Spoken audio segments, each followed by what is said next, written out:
331 BCE, the military ambition of Alexander the Great is facing its biggest challenge in a war against Darius III, the Emperor of Persia. This will be a definitive war for history. Thanks to the ingenuity and courage of Alexander, Darius will flee. But there will be a contingent of cavalry which will continue to provide fierce resistance to Alexander. These will be the Indians fighting as mercenaries. Wait, what? What are the Indians doing there? There are several continuities in the history of the world, and one of them happens to be the Indian soldiers. Once you start looking for them, they turn up everywhere, and the tradition continues. The earliest inscriptions can be found because of Herodotus, who in his book called The Histories mentions about Indian soldiers who wore cotton clothes and carried bows and arrows made of cane and tipped with iron. We are also told that the Indians had horses and chariots, and they formed a large contingent in the army of the Persian Achaemenid Empire, which stretched from Egypt on one side to the Indus River on the other. Let's just say it was a pretty big empire. Back to Alexander, who after his victory against Darius still wanted to conquer the world, of course. In the process, 5 years later, he met near the modern-day Afghanistan-Pakistan border the small kingdom of Masaga, whose 7,000 Indian mercenaries proved quite troublesome. Masaga eventually surrendered to Alexander on the terms that there will be a transfer of those 7,000 Indian soldiers, except of course, no one bothered to ask them. Later, when Alexander willed to attack India, these Indian soldiers went, wait, we can't attack our own nation? And Alexander had them all ruthlessly killed.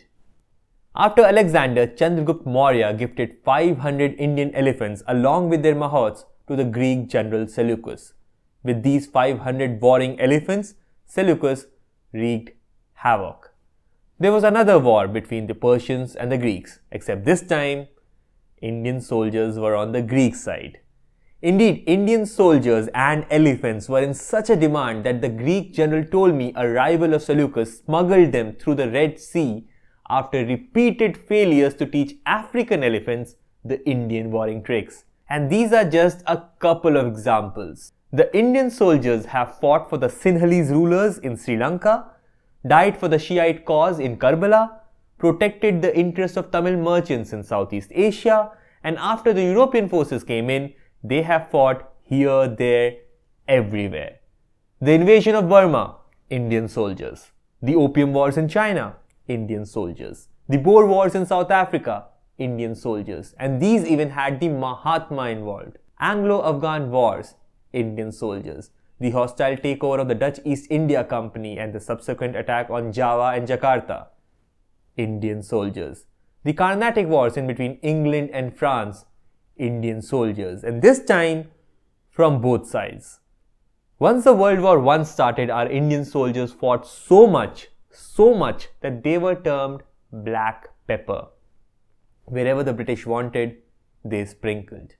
In France, in Iran, in Iraq, in Arabia, in East Africa, in China, in Tibet, in Israel, and of course, on the Western Front, Belgium, France, and Germany. Trench warfare, the definitive strategy of World War I, found one of its greatest practitioners in the Indian soldiers. Even in the World War II, the tradition continued. This time, the Indian soldiers performed in the European theatre against Germany, in North Africa against Germany and Italy, in the Middle East and African theatre, in the Southeast Asian theatre, and in the China-Burma-India theatre. I'm telling you regions and not countries because this list will go too long. Understand it through this. At one time in the World War II, according to an estimate, 2.5 million Indian soldiers took part in the theatre of war. Today, the entire strength of the Indian Army is that. Even after independence, you will find Indian soldiers deployed at numerous places in the world.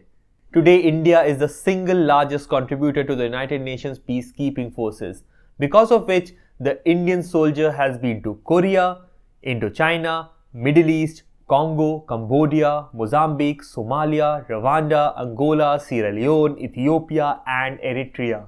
At present, the missions are ongoing in Lebanon, Congo, South Sudan, Golan Heights, Haiti, and these are places which are outside the Indian subcontinent.